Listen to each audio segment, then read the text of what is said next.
Assalamualaikum dan selamat datang semua.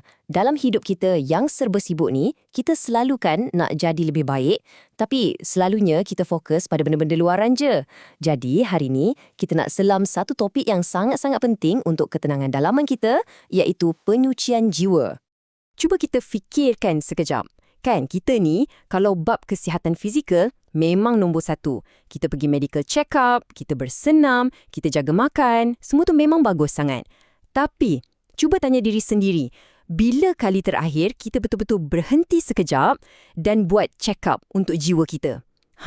Inilah persoalan besar yang kita nak rungkai sama-sama. Okey, dalam Islam, proses ni ada nama khas dia, tazkiyatun nafs. Perkataan tazkiyah tu sendiri ada dua maksud. Satu, membersihkan. Dua, menyuburkan. Jadi, ia bukan setakat buang benda yang tak elok, tapi pada masa yang sama, kita kena tanam dan bajai sifat-sifat yang baik dalam diri.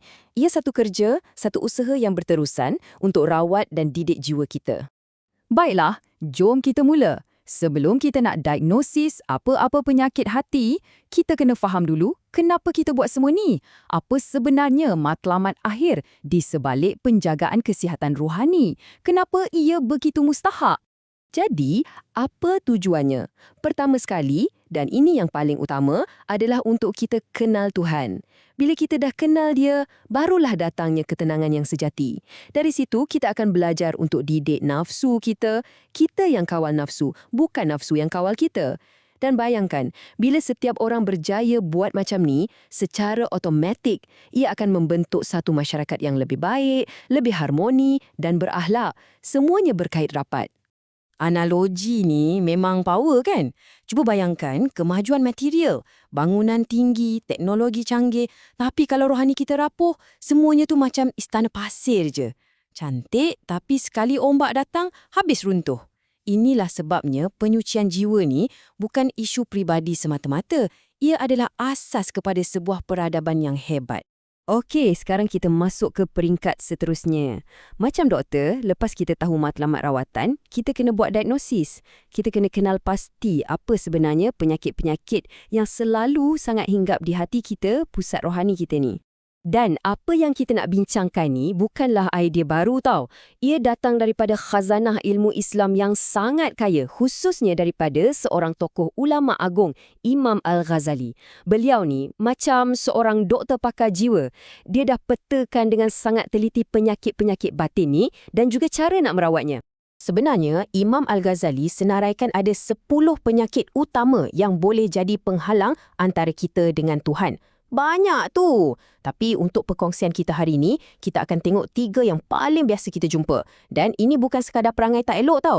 Ia lebih kepada kondisi yang kalau tak dilawat, ia boleh membarah dalam diri kita. Penyakit pertama dan boleh dikatakan yang paling bahaya ialah Al-Kibr atau sombong. Sombong ni bukan setakat bangga diri sikit-sikit. Tak. Ia satu perasaan dalam hati yang buat kita rasa kita lagi bagus dari orang lain dan paling teruk, ia buat kita tolak kebenaran. Ia macam kita bina satu dinding tebal keliling hati kita sampaikan cahaya nasihat dan ilmu langsung tak boleh tembus. Yang kedua, hub al-dunia atau cinta dunia. Zaman sekarang ni memang senang sangat nak dapat penyakit ni kan. Terlalu terikat dengan harta, pangkat, status, sampai kita lupa tujuan hidup kita yang sebenar. Pernah tak rasa risau yang melampau pasal benda yang kita tak ada, sampai kita lupa nak bersyukur dengan apa yang dah ada depan mata? Itu antara simptom-simptom awal lah tu. Dan yang ketiga, untuk hari ni ialah ar-riya'. Riya' ini penyakit yang attack niat kita. Luaran nampak macam buat benda baik, solat, sedekah, tolong orang. Tapi dalam hati, niatnya nak orang nampak, nak orang puji. Bukan sebab ikhlas kerana Tuhan. Ini sangat bahaya sebab ia boleh hapuskan semua pahala amalan kita. Okey, kita dah diagnosis beberapa penyakit utama. Mesti kita nak tahu apa ubatnya kan? Jangan risau, setiap penyakit ada penawarannya. Jadi, bahagian ni kita akan tengok preskripsi atau pelan rawatan yang praktikal untuk sembuhkan balik jiwa kita. So, pelan rawatan ni ada beberapa langkah penting dan semuanya saling melengkapi antara satu sama lain tau. Yang pertama, muhasabah. Maksudnya, kita kena selalu cek balik diri kita secara jujur. Lepas tu, zikir dan istighfar. Kita basahkan lidah dan hati kita dengan ingat Tuhan, minta ampun. Seterusnya, penting sangat untuk kita cari ilmu, pergi majlis ilmu bagi subur sikit minda dan jiwa kita. Lagi satu, kelilingi diri dengan kawan-kawan yang baik, yang soleh, yang boleh ingatkan kita. Dan dah tentu sekali, last but not least, jaga ibadah wajib kita dan kalau boleh, tambah lagi dengan yang sunat. Nampak tak? Ia satu pakej rawatan yang lengkap. Jadi, apa hasilnya kalau kita betul-betul komited dengan pelan rawatan ni? Jom kita tengok macam mana rupa sijil kesihatan yang bersih untuk jiwa ni dan macam mana ia boleh bagi impak bukan sahaja pada kita tapi pada satu masyarakat. Yang menariknya dekat sini ialah perbandingan yang sangat jelas. Sebelah sini, kita ada jiwa yang dibiarkan sakit, tak dirawat. Hasilnya, kerosakan moral, konflik dalaman, pergaduhan.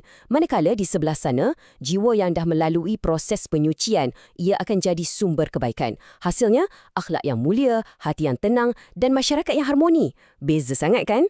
Seluruh perjalanan penyucian jiwa ni sebenarnya ada satu destinasi yang kita tuju. Satu puncak yang kita nak daki. Dalam Al-Quran, ia disebut sebagai An-Nafs Al-Mutmainnah, jiwa yang tenang. Ini adalah satu tahap di mana jiwa kita betul-betul mencapai ketenteraman dan keredoan yang sempurna. Dah tak ada lagi rasa resah, gelisah atau konflik dalaman. Damai. Dan ayat ni adalah rumusan paling padu untuk semua yang kita bincangkan hari ni. Ia datang terus daripada firman Tuhan. Ayat ni dengan jelas bagi tahu kita, kejayaan atau kegagalan kita yang sebenar terletak pada usaha kita sendiri. Sama ada kita pilih untuk sucikan jiwa kita atau kita biarkan ia kotor. Pilihan di tangan kita. Jadi sebagai penutup, saya nak tinggalkan anda dengan soalan ni. Nak mulakan rawatan rohani ni, kita tak perlu tunggu nak buat perubahan besar gedebak. Tak. Ia bermula dengan satu langkah kecil. Mungkin dengan ambil 5 minit sebelum tidur untuk muhasabah diri. Atau mungkin tambah zikir sikit lepas solat. Jadi, apakah langkah pertama anda?